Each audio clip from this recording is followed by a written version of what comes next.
My parents gave everything to my brother until he lost it all. If you'd asked my parents who their favorite child was, they'd have smiled and said the same thing every time. We don't have favorites.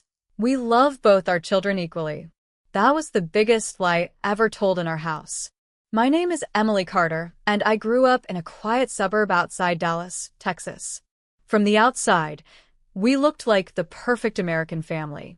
A beautiful brick house with a white porch. Family barbecues every 4th of July. Christmas lights covering the roof every December. Smiling family photos hanging on every wall. But pictures don't tell the truth. Behind every smile, there was a child learning she would always come second. My younger brother, Jake, was only 2 years younger than me. Yet somehow, he was always treated like the family's greatest achievement. When Jake scored a C on a math test, Dad took him out for burgers because at least he tried. When I came home with straight A's, Mom barely looked up from her phone. Good. That's what we expect from you. No celebration. No hug. No, we're proud of you. Just another expectation. As a little girl, I kept telling myself it would change. Maybe next birthday. Maybe next Christmas. Maybe after graduation. But every year, the gap only got wider. I still remember my 16th birthday. Dad promised he'd be home by 6. Mom ordered my favorite chocolate cake. For the first time in months, I actually felt excited. 6 o'clock came. Then 7. Then 8. The cake sat untouched on the kitchen table. I kept checking the front window every few minutes. Finally, around 9:30, the front door opened. Dad walked in laughing. Jake followed behind him wearing a brand new football jacket. I looked confused. What happened? Dad smiled. Jake made varsity. Mom immediately hugged Jake. We had to celebrate. Then she looked at me. Oh, honey, I completely forgot today was your birthday. Forgot. One word. 6 letters. Enough to break a 16-year-old girl's heart. They sang happy birthday nearly 4 hours late. Nobody even noticed the candles had already melted. That night, I cried myself to sleep. Not because they forgot my birthday, because I finally realized I wasn't forgetting them. They were forgetting me. High school only made things worse. Jake loved football. The entire family attended every single game. Then, Snow. Didn't matter. They never missed one. I joined the debate team. I qualified for the Texas State Championship. It was the biggest achievement of my life. I begged them to come. Dad promised he would. Mom said she'd try. Competition day arrived. I kept looking toward the audience. Every few minutes. Every round. Every speech. Empty seats. When the ceremony ended, I won first place. Pictures. Holding my trophy with no one to celebrate with. Later that evening, I walked through the front door carrying the biggest trophy I'd ever earned. Dad barely looked away from the football game. How'd it go? I won. That's nice. Then he pointed toward Jake. Did you hear? Your brother scored the winning touchdown tonight. Mom smiled proudly. We're taking him to his favorite steakhouse tomorrow. Nobody asked about my competition again. I quietly carried the trophy upstairs. It stayed inside my closet for years. College was my chance to escape. I'd worked hard enough to earn a full scholarship to the University of Texas at Austin. I couldn't stop smiling. I ran downstairs. I got in.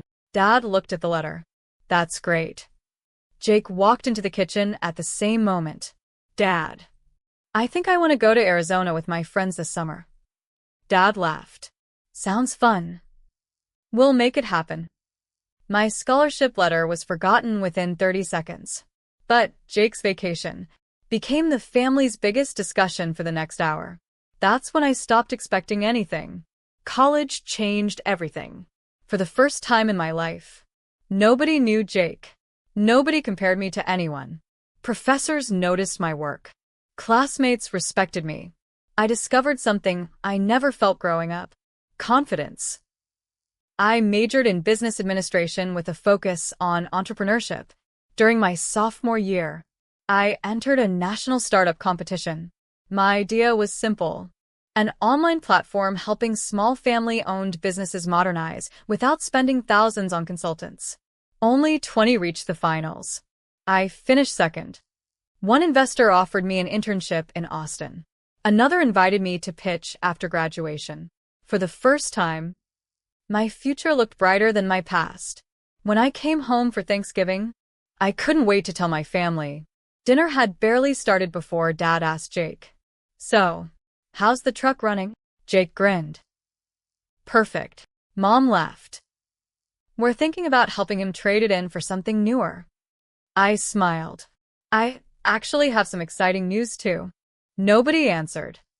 I continued anyway. I finished second in a national startup competition. I've been offered an internship with a venture capital firm. Jake chuckled. "So, basically, you won second place in a school project?" Dad laughed too. "Emily, why don't you stop chasing these fantasy businesses and get a real job with health insurance?" The table burst into laughter. Even my aunt shook her head. I forced a smile, but inside, something broke. Not because they laughed, because they never even asked what my idea was. That night, I packed my suitcase before sunrise. As I quietly walked toward the front door, Mom finally noticed. "You're leaving already?" "I have work." She nodded. "Drive safe." That was it. No hug. "No, we'll miss you." "No, we're proud of you." Just drive safe. I got in my old Honda Civic, pulled away from the house, and made myself one promise. One day, the only approval I'd ever need would be my own. My parents gave everything to my brother until he lost it all. Part 1 continued. Austin became the place where I finally discovered who I was without my family's opinions. During the day, I worked as an intern for a venture capital firm. At night, I worked on my startup. Most people my age spent weekends at football games or parties. I spent mine inside coffee shops, surrounded by notebooks, business plans, and empty coffee cups. I wasn't trying to become rich. I was trying to build a future where nobody could decide my worth except me. 6 months after graduation, the venture capital firm offered me a full-time position. The salary wasn't life-changing, but it was enough. Enough to rent my own apartment. Enough to stop asking my parents for anything. Enough to finally breathe.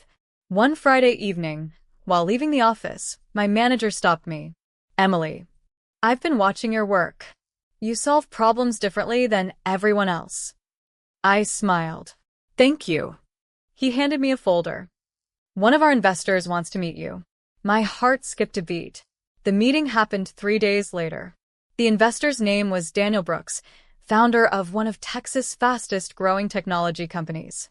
He listened quietly while I explained my business idea. I expected him to interrupt. He never did. 45 minutes later, he closed my presentation. "I have one question." I nodded. "Go ahead. If I invest, will you quit your job and build this full-time?" I didn't answer immediately, because that decision terrified me. He smiled. "I'll give you a week. Think about it." That night, I couldn't sleep. I kept hearing my father's voice. "Business isn't a real career. Get a stable job. People like us don't become entrepreneurs." For years, those words had controlled my decisions. This time, I refused to let them. 1 week later, I walked into Daniel's office. "I'm in." He smiled. "I was hoping you'd say that." He extended his hand. "Congratulations. You just became the founder of your first company." A month later, I called my parents. I wanted to share the biggest news of my life. Mom answered. "I've started my own company." Silence. Then, "Oh, what kind of company?" I explained everything. The investors, the funding, the business model. When I finally finished, Mom sighed. "I just don't want you wasting your life chasing unrealistic dreams." Dad took the phone. "Emily, you've got a college degree. Don't throw it away." Find a stable career.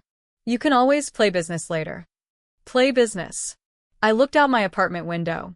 Downtown Austin stretched beneath me. For the first time, I realized something. They weren't trying to understand me. They had already decided who I was. No explanation would ever be enough. Meanwhile, Jake was living a completely different life. Mom and Dad had helped him buy a brand new pickup truck, Paid his apartment rent. even covered his credit card bills whenever he overspent. Family gatherings always sounded the same. Jake's gonna do something big. Jake just needs more time. Jake has so much potential. Nobody ever mentioned that he had already switched jobs 5 times in 2 years. Nobody questioned why he was still asking our parents for money. Whenever I achieved something, it was called luck. Whenever Jake failed, it was called bad luck. There was always an excuse. Always another chance. Always another check. 2 years passed. My startup slowly grew. The first year was brutal. Some months, I barely paid myself. There were nights I slept on the office couch because driving home felt like wasting time. Then everything changed. One national retail chain signed a partnership with us. Then another. Within 8 months, revenue tripled. We hired 20 employees. Then 50. Then over 100. For the first time, I saw my company logo displayed on the side of our own office building. I stood across the street staring at it. Not because it was impressive, because nobody in my family believed I'd ever make it this far. One Sunday afternoon, My phone rang. Dad. that surprised me. He rarely called first. "Hey, Dad." His voice sounded unusually cheerful. "Your mom and I are having a family barbecue next weekend. We'd love for you to come." I almost laughed. The last barbecue I'd attended, nobody spoke to me for more than 5 minutes. Still, I said yes. Part of me hoped maybe this time would be different. Maybe they finally saw me. Maybe. They were proud. I had no idea. That barbecue was about to change everything. My parents gave everything to my brother until he lost it all. Part 1, final continuation. The following Saturday, I pulled into my parents' driveway just before noon. Nothing had changed. Dad was standing by the grill with his favorite cowboy's apron. Mom was arranging potato salad on the patio table. My aunts and uncles laughed over iced tea while country music played softly in the background. For a second, it almost felt like home again.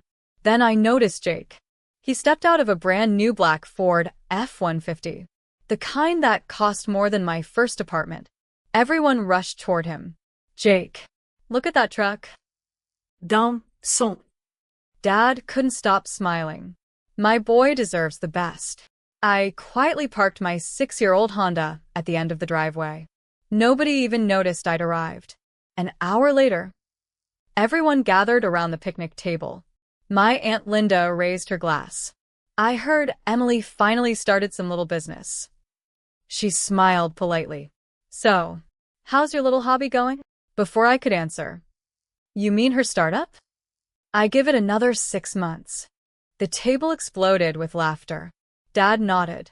"Running a business isn't easy. Most startups fail." Mom added. "We just don't want you getting your heart broken." I smiled politely. "I'm doing okay." Jake leaned back in his chair. "So, how much money has this company actually made?" I took a sip of lemonade. "We're doing well." He laughed. "That's not a number." I looked directly at him. "We crossed $2 million in annual revenue last quarter." The entire table went silent. For exactly 3 seconds. Then Jake shrugged. "Revenue isn't profit." Aunt Linda laughed. "He's right." Dad changed the subject. "So, anyway, Jake's thinking about opening a sports bar."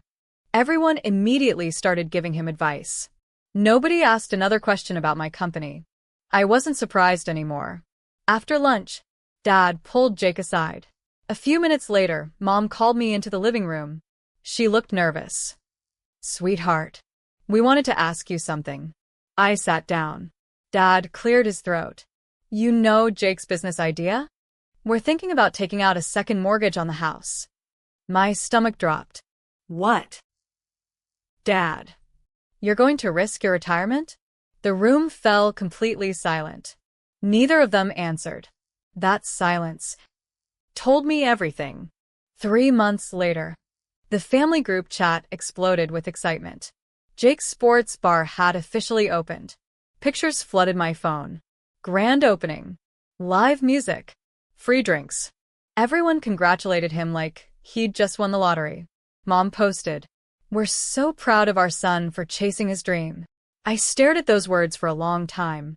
Not because I was jealous. Because those were the exact words I'd spent my entire life hoping to hear. I decided not to respond.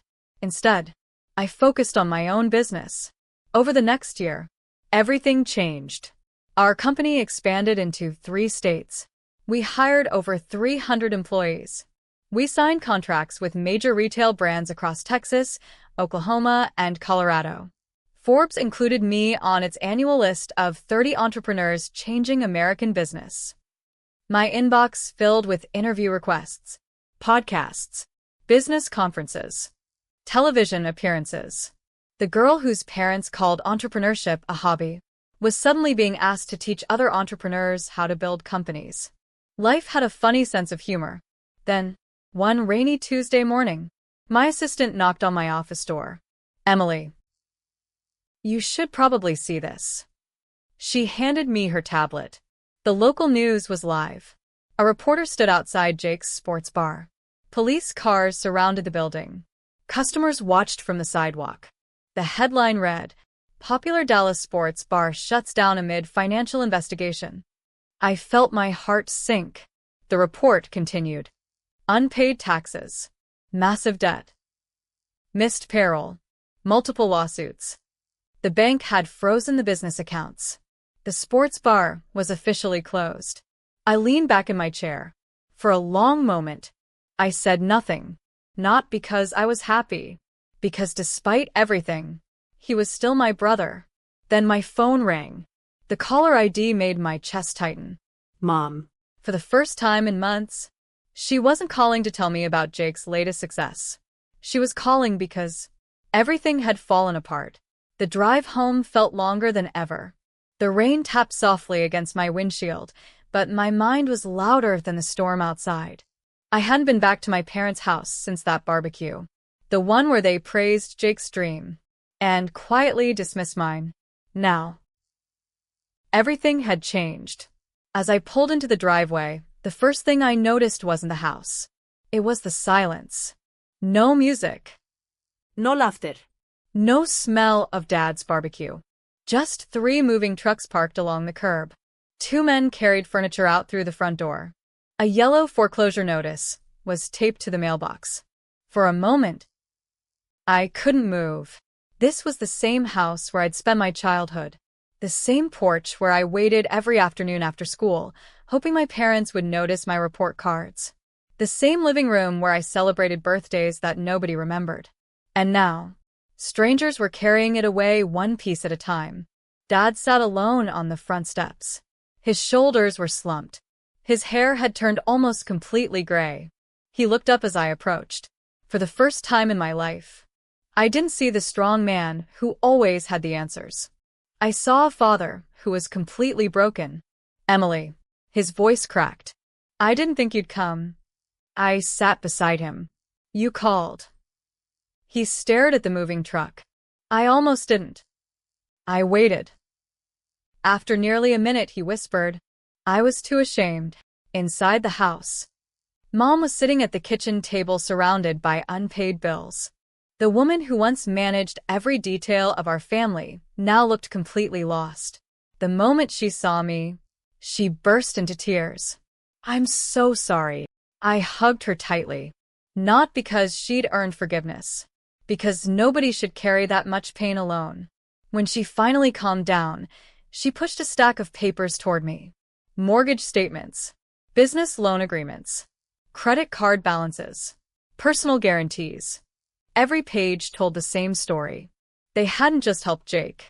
They had risked everything they owned for him. Dad had refinanced the house, Mom emptied her retirement savings. They borrowed against nearly every asset they had, all because they believed one successful business would fix everything. Instead, it destroyed everything. Where's Jake? Mom looked toward the backyard. He hasn't stopped blaming himself. I found him sitting alone beside the old oak tree, the same tree we'd climbed as kids. He looked completely different. Gone were the expensive watches, the designer sunglasses, the confidence. He looked exhausted. I don't expect you to forgive me, he said before I even spoke. I stayed quiet. He continued. You know what the worst part is? I actually believed I deserved everything. I frowned. What do you mean? He laughed bitterly. My whole life. Mom and Dad rescued me. When I failed a class, they hired a tutor. When I wrecked my truck, they bought another. When I quit jobs, they paid my bills. So when I opened the sports bar, I honestly believed someone would save me again. He looked at the ground. But this time, there was nobody left. His voice broke. I never learned how to stand on my own. For the first time, I didn't see the brother who'd always mocked me. I saw a man who had spent his entire life confusing love with rescue. That evening, we all sat around the dining table. Ironically, Dad folded his hands. I owe you the truth. He looked directly at me. When you were born, your grandmother used to tell us you were different, independent, responsible. We thought you'd always be okay. He paused. So we gave more attention to Jake because we thought he needed us more. Mom nodded through tears. We kept telling ourselves, Emily's strong. Emily will figure it out. Emily doesn't need us. She reached across the table and grabbed my hand. But every child needs their parents. I just didn't realize it until it was too late. Tears rolled down her face. I missed your birthdays. I missed your debate championship. I missed your graduation because Jake had a football camp. I wasn't a bad mother because I didn't love you. I was a bad mother because I stopped showing it. The room became completely silent. I squeezed her hand gently. I spent years wondering what I'd done wrong.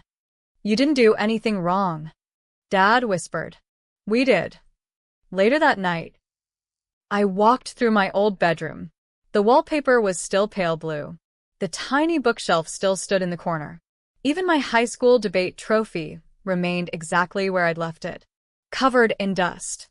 I picked it up. First place. Texas State Debate Championship. Nobody in my family had ever congratulated me. As I wiped away the dust, I noticed something folded behind the trophy. A letter. My name was written on the envelope in Dad's handwriting. Confused, I opened it. The date at the top made my heart stop. It had been written 12 years earlier. Emily, I know I don't say this enough, but I'm proud of you. Every time I see how hard you work, I realize how lucky I am to be your father. One day I hope you'll forgive me for not always knowing how to show it. The letter ended there, and signed. Unfinished. There were ink stains across the paper, almost like someone had started crying while writing it. Dad quietly appeared in the doorway. You found it. I looked at him. You wrote this. He nodded. The night after your debate championship. Why didn't you give it to me? He looked ashamed. Because the next morning Jake got suspended from school. Everything became about fixing his problems again. I put the letter away and forgot where I'd hidden it. He wiped his eyes. I've regretted that every day since. For a long moment, neither of us spoke. Then, for the first time since I was a little girl, my father hugged me, not out of obligation, but because he finally understood that the daughter he'd overlooked had been waiting her whole life for that embrace. The next morning, I woke up earlier than everyone else. The house was unusually quiet. I walked into the kitchen and found Dad sitting alone with a cup of black coffee. He gave me a weak smile. I dream about giving both of you the best life possible. He stared into his coffee, Funny how good intentions can still hurt people. I sat across from him. For years, I blamed myself. I kept wondering why I was never enough. Dad slowly shook his head. You were always enough. I just spent so much time trying to save Jake. I forgot to celebrate you. His words didn't erase my childhood, but they healed a part of it. Around noon, a loud knock echoed through the house. Dad opened the front door. A representative from the bank stood outside. I'm sorry, Mr. Carter. You have 48 hours to vacate the property. Mom broke down immediately. Dad quietly nodded. I understand. The man handed over the final documents and left. The silence afterward was unbearable. Jake punched the living room wall. This is all because of me. Nobody disagreed. Because I needed time to think. What kind of success was I building if I couldn't choose who I wanted to become? I could walk away. Legally, morally, financially, I owed them nothing. Or I could end years of bitterness with one decision. The next morning, I called my attorney. I need every document related to my parents' mortgage. He paused. Emily, are you planning what I think you're planning? Yes. 3 days later, we met at the bank. Dad assumed we were there to sign foreclosure papers. Instead, my attorney placed a cashier's check on the conference table. The bank manager looked at it, then looked at me. This covers the mortgage and every outstanding balance. The room froze. Dad stared at me in disbelief. No. You can't. I already did. Mom covered her mouth with both hands. Tears streamed down her face. The manager smiled. Congratulations. Your home is officially debt-free. For several seconds, nobody moved. Finally, Dad stood up. He slowly walked toward me.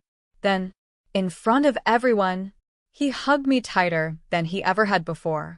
I don't deserve this. I smiled softly. Maybe not. But I'm not doing this because you deserve it. I'm doing it because I don't want the next chapter of my life to be written by resentment. Jake sat in complete silence. Finally, he spoke. I've spent my whole life thinking success meant people taking care of me. I was wrong. I don't even know how to start over. I looked at him. You start the same way everyone else does. At the beginning. The following Monday, Jake sold his truck, his expensive watch, his motorcycle, everything he could. Instead of asking our parents for more money, he used every dollar to repay former employees who were still owed wages. Some people laughed at him.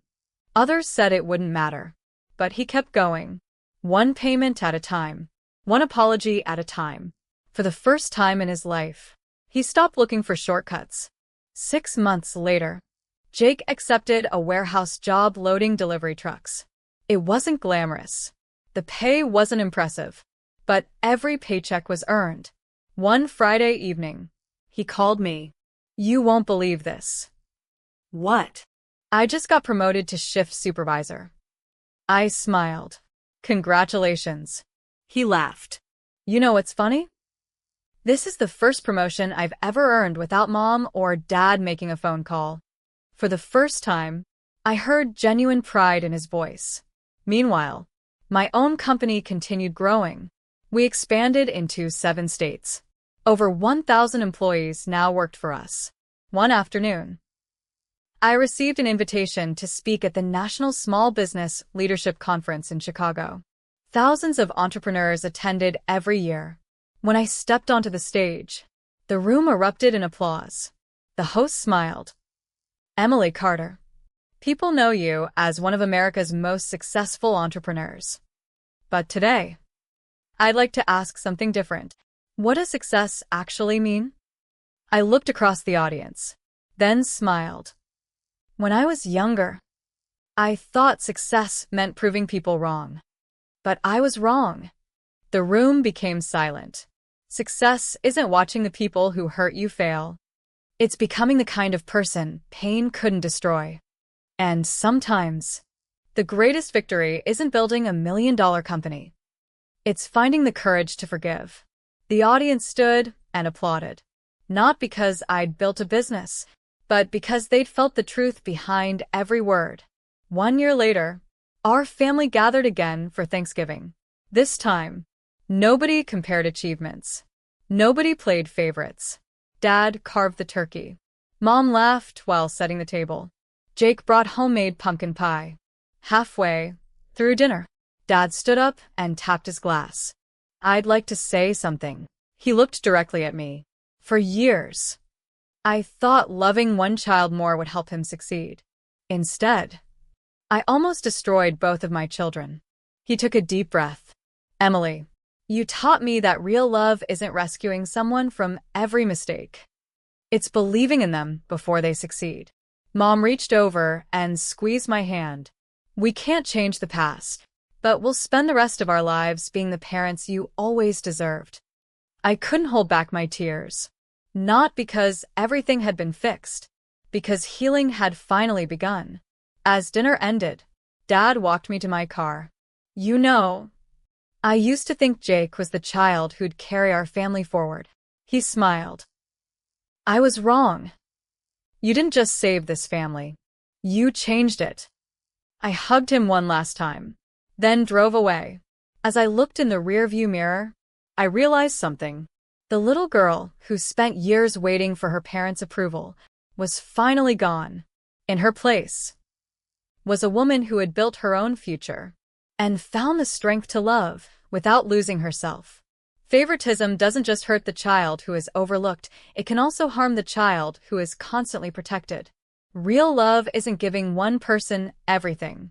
It's giving every person the opportunity to grow, fail, learn, and become their best self. Sometimes life gives you the chance to take revenge. But the strongest people don't let pain decide who they become. Because forgiveness isn't about forgetting the past. It's about refusing to let the past control your future. If you were in Emily's position, would you have saved your parents' home or walked away? Tell me honestly in the comments.